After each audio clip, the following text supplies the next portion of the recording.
आप सभी को नमस्कार। स्वागत है आपका आज के सत्र पे। आज के सेशन में हम लोग कंप्लीट करेंगे पेरिस ओलंपिक एक सिंगल वीडियो पे। हम लोग शुरू पे इस पे देखेंगे डिटेलिंग। शुरू पे डिटेलिंग रहेगी और इसके बाद साथ में इसमें आपका डिटेल्ड एमसीक्यूज भी रहेगा। पेरिस ओलंपिक में जितने भी इंपॉर्टेंट इवेंट हुए हैं जो आपके एग्जाम के परिप्रेक्ष्य पे महत्वपूर्ण है, वो सारा चीज हम लोग इस एक सिंगल वीडियो पे कवर कर लेंगे। आने वाले आप किसी भी एग्जाम की तैयारी कर रहे हैं, याद रखिएगा पेरिस ओलंपिक से डेफिनेटली आपको क्वेश्चन देखने को मिलेगा। तो वहां का हर एक क्वेश्चन जो रहेगा ना, इस एक सिंगल वीडियो से टैकल हो जाएगा।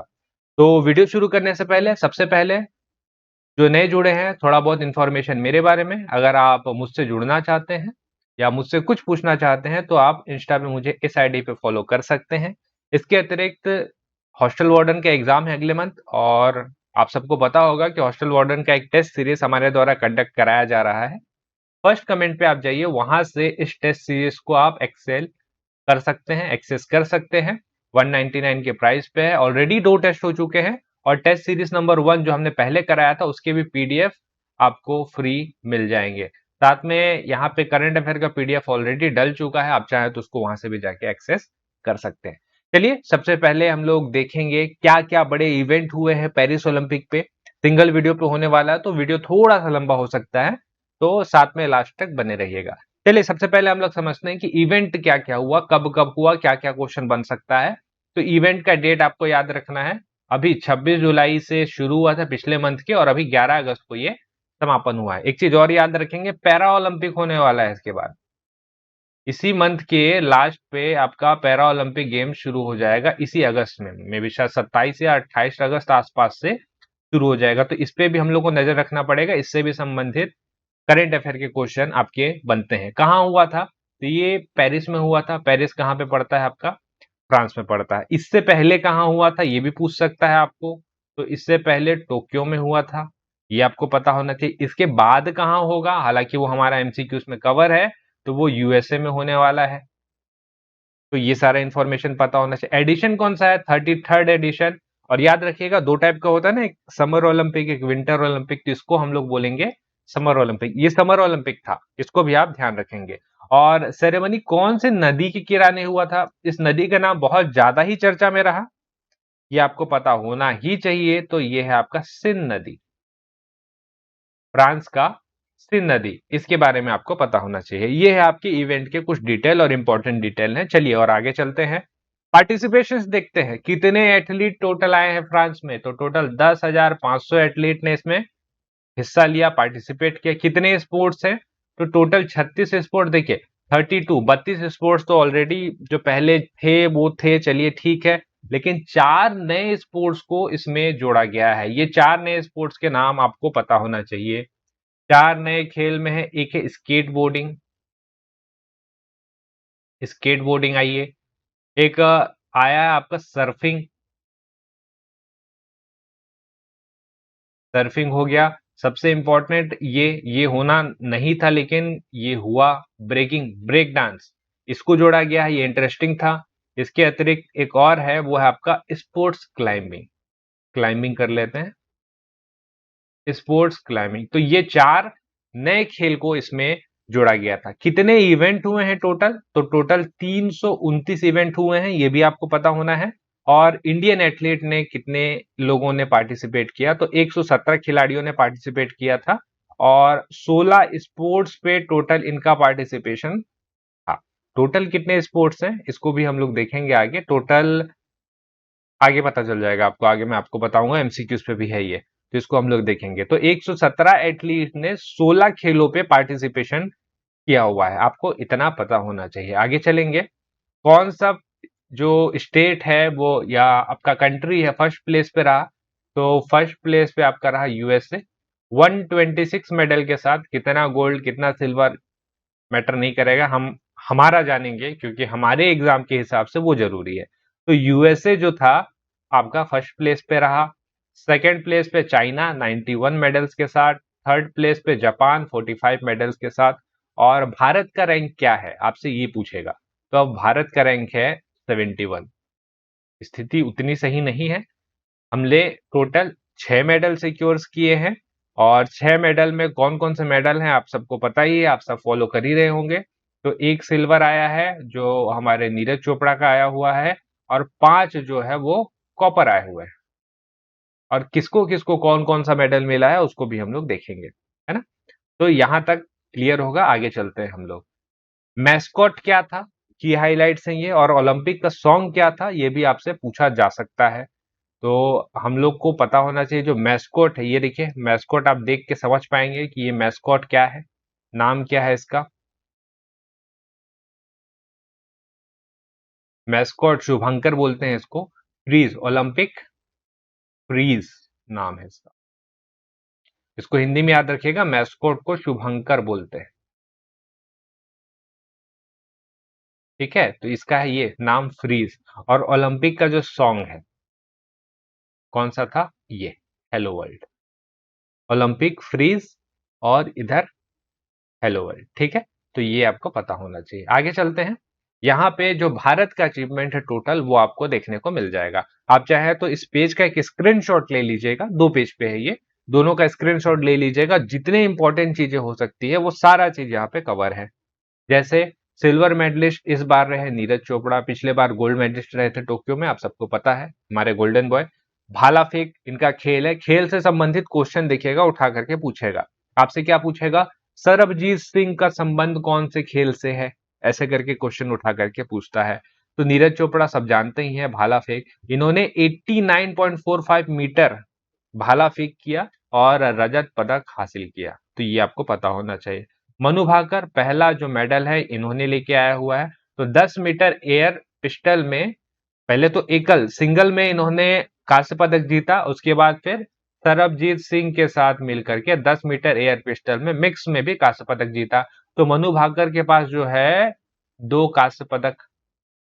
ठीक, उसके बाद हमको इनका नाम भी नहीं भूलना है, सरबजीत सिंह। इन्होंने मिक्स्ड पिस्टल में 10 मीटर मिक्स एयर पिस्टल पे कांस्य पदक जीता है। फिर स्वप्निल कुसाले आते हैं, इन्होंने 50 मीटर निशानेबाजी में कांस्य पदक जीता हुआ है। उसके बाद अमन शेहरावत है, बहुत महत्वपूर्ण, कुश्ती में 57 केजी का जो कुश्ती है उसमें कांस्य पदक जीता हुआ है। तो ये भारत का मेन अचीवमेंट है। इसके अतिरिक्त एक और अचीवमेंट, ये भारतीय हॉकी टीम अब बहुत टाइम से जो है भारतीय हॉकी टीम अच्छा परफॉर्म करती आई है। पिछले टोक्यो ओलंपिक में भी इसने कांस्य पदक जीता था, और इस ओलंपिक में भी इन्होंने 2-1 से स्पेन को हरा करके ब्रॉन्ज मेडल वापस लाया हुआ है। हम लोग इस बार दावेदार थे गोल्ड के, बहुत अच्छा खेले, लेकिन कुछ कारणवश हम लोग गोल्ड नहीं ला पाए, लेकिन कांस्य पदक हमने पक्का किया। तो कंटिन्यू 2 ओलंपिक में कांस्य पदक वापस आया है। तो भारतीय जो हॉकी है, जो पहले हम लोग गोल्ड कंटिन्यू लाते थे 3-4 ओलंपिक से कंटिन्यू, तो वो हम लोग दिख रहा है कि कहीं ना कहीं हम लोग स्वर्णिम शुरुआत दोबारा शुरू कर रहे हैं, है ना। इनका नाम भी आप ध्यान रखेंगे, PR श्रीजेश, इन्होंने संन्यास लेने की घोषणा की, इनका नाम आप ध्यान रखेंगे। तो ये सारा महत्वपूर्ण फैक्ट है जो आपको पता होना चाहिए। इसके बाद जो है हम लोग का शुरू होता है डायरेक्ट MCQs। सारा इंपॉर्टेंट फैक्ट तो मैंने आपको बता दिया, एक दो चीजें और फैक्ट वाली है, उसको हम लोग MCQs में कवर कर लेंगे।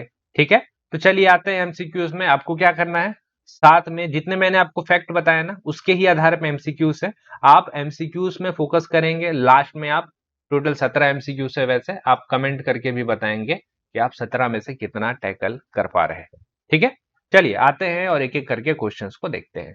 सबसे पहला, पेरिस ओलंपिक 2024 का आयोजन कब से कब तक किया गया था, ऑप्शन देख लीजिए, A, B, C या D। तो इसका जवाब मेरे को लगता है आप आराम से बता लेंगे, है ना। इसका जवाब है आंसर D होगा, 26 जुलाई से 11 अगस्त के बीच में आयोजन इसका किया गया था। 10,500 एथलीट, 33rd क्रमांक का पेरिस ओलंपिक था, और पहली बार हुआ कि इसका उद्घाटन किस समारोह किसी नदी पर, किसी नदी के किनारे पे आयोजित किया गया था। उस नदी का नाम था सीन नदी, सीन नदी। तो यहाँ डिटेलिंग आपको देखने को मिल जाएगा, यहाँ से आप डिटेलिंग देख पाएंगे। आप चाहें तो इसके माध्यम से एक छोटा नोट्स भी बना सकते हैं। अगला है, पेरिस ओलंपिक 2024 का शुभंकर क्या था, तेंदुआ, ओलंपिक फ्रीज, मिराइतोवा या कैपिटल। तो इसका आंसर भी आपको पता है, option number B Olympic freeze इसका सही आंसर हो जाएगा। ठीक है, अगला, पेरिस ओलंपिक 2024 में भारतीय एथलीट ने कितने खेलों में हिस्सा लिया था? यहाँ से डिटेलिंग हम लोग देखेंगे। तो खेल तो आपको पता ही है कि हमने टोटल 16 खेलों पे पार्टिसिपेट किया था। यहाँ पे देखिए टोटल 36 खेल हुए और इवेंट कितने हुए? 329 इवेंट हुए। हमारे कितना 117 खिलाड़ी गए हुए थे, जैसे कि मैंने आपको बताया 117 खिलाड़ियों ने कितना 16 खेलों में पार्टिसिपेशन किया था। और कौन कौन से खेल है वहां पे आपको दिख जाएगा, तीरंदाजी, एथलेटिक्स, रोइंग, बैडमिंटन, मुक्केबाजी, घुड़सवारी, गोल्फ। हालांकि ये इंपॉर्टेंट नहीं रहता, लेकिन आपका ये जो 16 खेल है ना, ये बहुत महत्वपूर्ण है, इसको ध्यान रखिएगा। इसी में से ही आपका जो स्टेटमेंट वाला क्वेश्चन रहता है ना, वो भी डेराइव होता है, तो ये भी आपको पता होना चाहिए। अगला ये पेरिस ओलंपिक 2024 में भारत ने कुल कितने पदक जीते? तो ज्यादा पदक हम लोग इस बार जीत नहीं पाए। ऑप्शन नंबर बी 6 पदक इसका सही आंसर है ना। 6 पदक में कौन कौन जीता हुआ है यहाँ पे आपको देखने को मिल जाएगा। एक रजत पदक मनु भाकर, कांस्य पदक है सरबजीत सिंह का है एक पदक, भारतीय हॉकी टीम का है स्वप्निल कसाले का है, और अमन सहरावत का है। तो ये 6 नाम आपको पता होना ही चाहिए। ठीक है, चलिए अगला क्वेश्चन। पेरिस ओलंपिक 2024 में भारत का स्थान क्या रहा? पेरिस ओलंपिक में भारत का स्थान क्या रहा? तो इसका सही आंसर है ऑप्शन नंबर सी, 71 पोजीशन पे रहे हैं। टॉप 3 कंट्री कौन कौन सी थी इसको भी हमने देखा। पहले नंबर पे यूएसए है, दूसरे पे चाइना है और तीसरे पे जापान। अगला, पेरिस ओलंपिक 2024 में भारतीय दल का ध्वजवाहक किसे नियुक्त किया गया? पीवी सिंधु, शरद कमल, अंकिता दास या एएनबी? तो इसका सही आंसर है ऑप्शन नंबर डी होगा इसका, है ना। पीवी संधू और शरद कमल, दो लोगों को नियुक्त किया गया था। देखिए, दो चीजें होती है, ध्यान रखिएगा। ये क्या लिखा हुआ है? ध्वज वाहक। समापन समारोह पे ध्वज वाहक मनु भाकर और पी आर श्रीजेश। एक नाम और होगा जो आपने सुना होगा, मशाल वाहक, है ना। अगले क्वेश्चन पे देखते हैं इसको, आइए। मशाल वाहक के रूप में किसे नियुक्त किया गया था? मीराबाई चानू, नीरज चोपड़ा, अभिनव बिंद्रा या पीवी सिंधु? तो जो यहाँ पे मशाल वाहक पूछेगा तो करिएगा अभिनव बिंद्रा। अब इसको देखिए दोबारा से, अगर आपसे पूछेगा ध्वजवाहक नियुक्ति, जो ध्वजवाहक जो है वो है हमारे पीवी सिंधु और शरद कमल। ठीक, ये हो गया। समापन समारोह पे ध्वजवाहक अगर पूछेगा आपसे तो करेगा मनु भाकर और PR Sreejesh. PR Sreejesh hockey retirement ले ली है इन्होंने, ध्यान रखिएगा। और अगर आपसे पूछेगा मशाल वाहक तो करिएगा अभिनव बिंद्रा। चलिए अगला, पेरिस ओलंपिक 2024 में 2 पदक जीतने वाली पहली भारतीय खिलाड़ी कौन बनी है? एक ही बार में 2 पदक पहली बार आया है, मनु भाकर सही आंसर है। ठीक है, और बाकी लोग को भी आप जानते हैं, अमन शेहरावत और स्वप्निल कुसाली। ठीक, अगला, पेरिस ओलंपिक 2024 में भारतीय हॉकी टीम ने कौन सा पदक जीता है? तो इन्होंने जीता है कांस्य पदक, और कंटिन्यू 2 बार कांस्य पदक जीता है इन्होंने, स्पेन को 2-1 से हरा के। अगला, भारतीय खिलाड़ी नीरज चोपड़ा का संबंध कौन से खेल से है? तो इनका संबंध आपको किससे मिलेगा? भाला फेंक, जेवलिंग थ्रो। ठीक है, अगला, पेरिस में 33rd क्रमांक का जो ग्रीष्मकालीन ओलंपिक हुआ में जूरी सदस्य नियुक्त होने वाले पहले भारतीय कौन बने हैं? बिल्कस मीर, मधुमिता भीष्ट, राजलक्ष्मी सिंह या सानिया मिर्जा? इसको आप ध्यान रखेंगे, इंपॉर्टेंट ही है भी, एक बार ट्राई करिए। इसका जो सही आंसर है option number A, Bilkis Mir इसका सही आंसर हो जाएगा। अगला, अंतरराष्ट्रीय ओलंपिक दिवस का विषय क्या है? एक साथ, एक शांतिपूर्ण विश्व के लिए, चलो आगे बढ़े और जश्न मनाएं, एक बेहतर दुनिया के लिए, एक साथ आगे बढ़ना, भावना से एकजुट होना। सही आंसर ऑप्शन नंबर बी, चलो आगे बढ़े और जश्न मनाएं। हर साल, और आपको यह भी ध्यान रखना है, 23 जून का वो तिथि है जिस दिन हम लोग अंतरराष्ट्रीय ओलंपिक दिवस मनाते हैं। जून अभी बीच में पड़ा हुआ था, आपको पता होना ही चाहिए। अगला, पेरिस ओलंपिक 2024 में कितने नए खेलों को शामिल किया गया था? मैंने शुरू में ही बताया आपको, 4 नए खेल। ठीक है, अगला, पेरिस ओलंपिक 2024 में डिस्क्वालीफाई होने पर कौन सी भारतीय रेसलर ने रिटायरमेंट लेने की फैसला किया? अनफॉर्चुनेट था, 100 ग्राम से वेट जो था इनका ज्यादा था, ट्राई किया गया, सिल्वर के लिए भी अपील की गई थी लेकिन नहीं मिल पाया।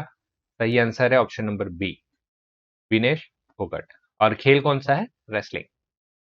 पेरिस ओलंपिक 2024 में किन देशों को भाग लेने पे प्रतिबंध लगा दिया गया था? रशिया, बेलारूस, यूक्रेन या एएनबी? तो सही आंसर है इसका ऑप्शन नंबर डी, रशिया और बेलारूस। बेलारूस जो है रशिया का सहयोगी देश है इस वजह से, और आपको पता है रीजन क्या है, रशिया यूक्रेन वॉर। कौन सा शहर 2028 ओलंपिक की मेजबानी करेगा? पेरिस, रोम, लॉस एंजलिस या जिनेवा? तो सही आंसर है इसका ऑप्शन नंबर सी करिएगा। 33वां क्रमांक था ना, तो ये 34th क्रमांक का जो ओलंपिक है वो यूएसए में होने वाला है, इसको आप पता रखेंगे। एक और इंटरेस्टिंग फैक्ट आपको बताता हूँ, 35th क्रमांक का जो होगा के लिए, हालांकि अभी जगह डिसाइड नहीं हुआ है, लेकिन इसके लिए भारत भारत जो है अपना दावेदारी पेश करेगा कि हम ओलंपिक ऑर्गेनाइज करवाना चाहते हैं। करेगा बोल रहा हूं ना, अभी कंफर्म नहीं है कि भारत को ही मिलना है या नहीं, लेकिन बहुत ज्यादा संभावना है। अगर भारत की स्थिति और अच्छी हुई, जैसा कि अभी आईएमएफ ने रिपोर्ट और भी किया है कि 2028 तक भारत जो रहेगी दुनिया की तीसरी सबसे बड़ी अर्थव्यवस्था बन करके उभरेगी, तो इकोनॉमी अच्छी रही, हम लोग ऐसे ही प्रॉस्पेरस तरह से ग्रो होते रहे, तो बहुत ज्यादा संभावना है कि 35वां ओलंपिक भारत में होगा। ठीक। अगला, पेरिस ओलंपिक, अच्छा इसमें ये चीज भी ध्यान रखिएगा, 34th है तो 33rd हो गया, 32nd कहाँ हुआ था? टोक्यो। इससे पहले टोक्यो ओलंपिक हुआ था ना, इसको भी पता होना चाहिए आपको। लास्ट क्वेश्चन आप लोगों के लिए, पेरिस ओलंपिक में सर्वाधिक पदक जीतने वाले व्यक्ति कौन है? Novak Djokovic, Leon Marchand, Zhang Yu Fei या मनु भाकर? इसका सही आंसर, पेरिस ओलंपिक का पूछा है, आपको ये पता होना चाहिए। झांग यूफई, ये कहाँ की है? यहाँ पे देखते हैं, ये है चाइना। खेल कौन सा है? तैराकी। और सर्वाधिक गोल्ड मेडल अभी तक किसने जीता है? तो है वो लियोन मार्चेंट, फ्रांस। कितना गोल्ड एक बार में? एक इस ओलंपिक में 5 गोल्ड, ठीक है, और एक ब्रॉन्ज भी इनको मिला हुआ है। तैराकी से संबंधित है। नोवाक जोकोविक, इनको आप नहीं भूल सकते, है ना, इनका जो हो गया है कार्लोस अल्काराज को हरा करके टेनिस में इन्होंने गोल्ड जीता हुआ है। तो बहुत रेयर खिलाड़ी ऐसे हुए हैं जो ग्रैंड स्लैम चारों जीते हुए हैं और गोल्ड मेडल यहाँ पे जीते हुए हैं। उन कुछ चुनिंदा लोगों में नोवाक जोकोविक का नाम आएगा। ये पूछ सकता है आपका कि टेनिस सिंगल के फाइनल में टेनिस का गोल्ड जो है किन्होंने जीता हुआ है, तो नोवाक जोकोविक इसका सही आंसर हो जाएगा। तो ये था सारे important current affair Paris Olympic से रिलेटेड, जैसा मैंने आपको बोला था, शुरू पे डिटेलिंग और बाद में एमसीक्यू। ये फॉर्मेट आपको कैसा लगा, ये भी आप चाहे तो मुझे कमेंट करके बता सकते हैं, ताकि आपके कमेंट के माध्यम से हमें ये पता चल पाए कि आपके लिए और कैसे कंटेंट के ऊपर वर्क करना है। आपको अगर ये वीडियो पसंद आया होगा, वीडियो को लाइक जरूर करिएगा, चैनल को सब्सक्राइब करिएगा अगर आप नए होंगे तो, और बताइएगा आपके सजेशन क्या है, आप और किस तरीके का वीडियो देखना चाहते हैं। मिलेंगे हम लोग मुलाकात करेंगे अगली वीडियो पे आपके साथ। तब तक के लिए आप सब पढ़ते रहिए, और आप सभी लोगों का बहुत बहुत धन्यवाद।